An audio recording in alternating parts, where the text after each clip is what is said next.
السلام عليكم ورحمة الله وبركاته. تعالوا كده بسرعة هقول لكم هي الكفتة بتفشل منك ليه. أول حاجة يا ست الكل إن انت ما بتقطعيش اللحمة من الجمل، تمام. تاني حاجة يا بنات إن انتوا بتقطعوا فيها سمين كتير أو شوائب كتير فبتخليها تفك في الزيت. تالت حاجة يا بنات البصل ما يكونش كتير. رابع حاجة يا بنات الخضار ما يكونش فيه مية، وما يكونش كتير زيادة عن اللزوم، وما يكونش بالعيدان بتاعته. الرز بقى يا بنات لازم تغسليه وتصفيه كويس جدا جدا من المية. لازم ما يكونش عليه ولا نقطة مية يا بنات، عشان الكفتة تبقى ايه، متماسكة كده وتديكي نتيجة كويسة. طيب معايا قد ايه من الرز؟ معايا نص كيلو من الرز وكمان 8 كيلو من الرز، ده مقدار هياخد كيلو من اللحمة، تمام يا بنات. معايا بقى معلقة صغيرة من الملح، ومعلقة صغيرة من الفلفل الأسود، ومعلقة صغيرة من الكمون.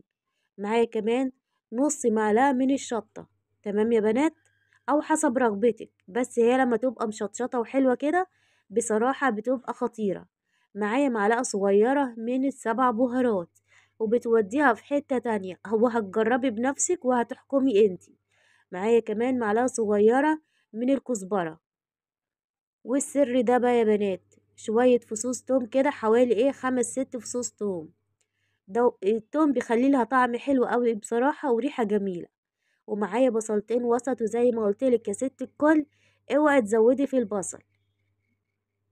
معايا كمان من الخضار كزبرة وبقدونس وشبت، وانا واخدة الورق بتاعه بس مش اكتر يا بنات.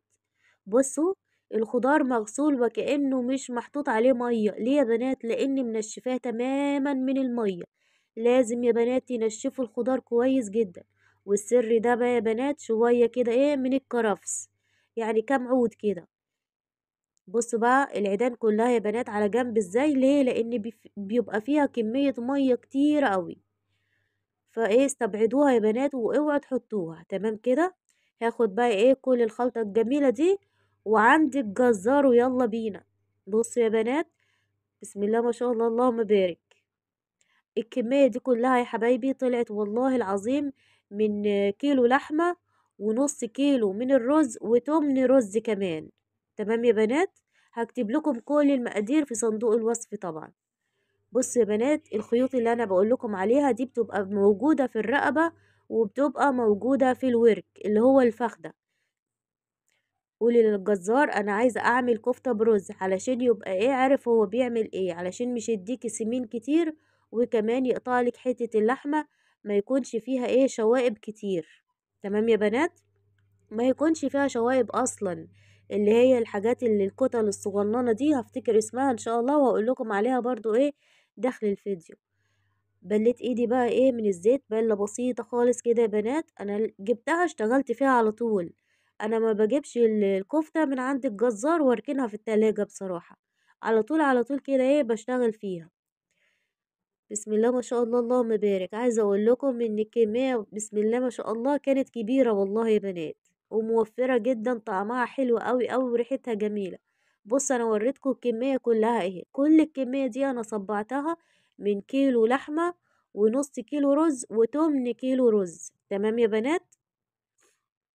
في ناس كمان بيحطوا على كيلو لحمة كيلو رز، بس انا بصراحة جربتها قبل كده ويعني ما عجبتنيش قوي. فهو المقدار نص كيلو رز وتمن كيلو رز على كيلو لحمة حلوين قوي.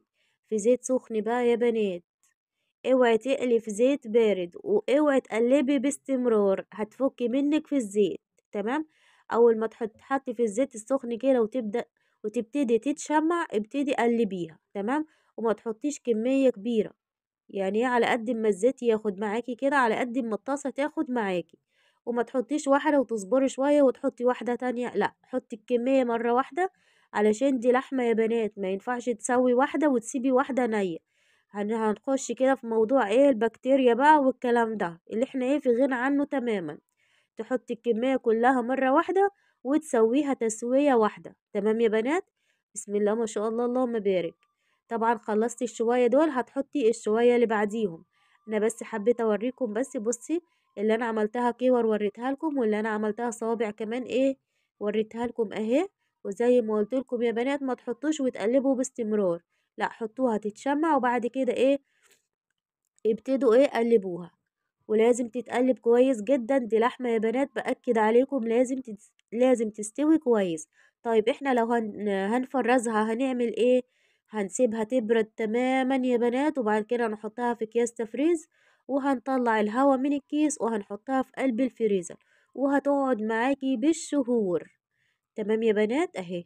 انا هنا بعمل ايه؟ بفرز شوية معاكم اهو. بسم الله ما شاء الله. خلاص هحطهم ايه في قلب الفريزر. تعالوا بقى هقول لكم على الصلصة اللي لازم تتعمل بالطريقة دي. بصوا يا بنات، الصلصة كانت المقدار بتاعها كيلو ونص من الصلصة على كمية الكفتة. تمام يا بنات اللي انا عملتها في الفيديو. الصلصة يا بنات لازم ندي للطماطم سلقة كويس جدا، وبعد كده نضربها في الخلاط، وبعد كده نصفيها يا بنات من البذر ومن التفل. لازم يا بنات تعملوا الخطوة دي. وتعالوا نركنها على جنب، ونعمل الخلطة الجميلة اللي بتخلي للكفتة ريحة وطعم خطير. دي اسمها الدقة، عبارة عن ايه؟ 5 فصوص من التوم كده، وكمان شوية قرنين 3 من الفلفل الأحمر الحراق أو البارد، بس لازم يكون لونه أحمر. تمام يا بنات. كمان معلقة من اللهم صل على النبي، معلقة من الكزبرة، معلقة من الكمون، معلقة من الفلفل الأسود، ده كله في الدقة. البصل بقى يا بنات، بصلتين بيض كده كبار. تمام. ونزلت عليهم كمان بإيه؟ بالدقة الخطيرة اللي أنا لسه عاملاها معاكم. تقليبة تقليبة حلوة كده لحد ما تشمي ايه؟ ريحة التوم كده وريحة التوابل. بسم الله الرحمن الرحيم. هنبتدي نعمل ايه يا بنات؟ هنحط عليها بقى الصلصة اللي احنا كنا مفرزينها اصلا. هي الصلصة مسلوقة من قبل يا بنات. تمام. هبتدي بقى احط نص معلقة من السكر ومعلقة من الملح، علشان الطماطم ما بقتش مسكرة زي الاول، فاحنا هنسكرها بقى. احط لها الشوربة بتاعتها، ودي كانت شوربة ماسورة جبتها برضو ايه من عند بتاع اللحمة، من عند الجزار. جبت الماسورة ب20 جنيه، عملت لي شوربة حلوة والله. اول ما الشوربة غلت بدأت حطيت الكفتة، وبعد كده سبتها تستوي لمدة تلت ساعة يا بنات. لازم تستوي تلت ساعة. الكفتة الجملي ما بتفكش ما بتطراش، خلي بالك. يعني تلت ساعة وهتبقى متماسكة كمان. وبكده يا بنات نكون خلصنا عمل الكفتة. سهلة وبسيطة وجميلة، بألف هنا ومع ألف سلامة. أتمنى منكم طبعا دعم للقناة.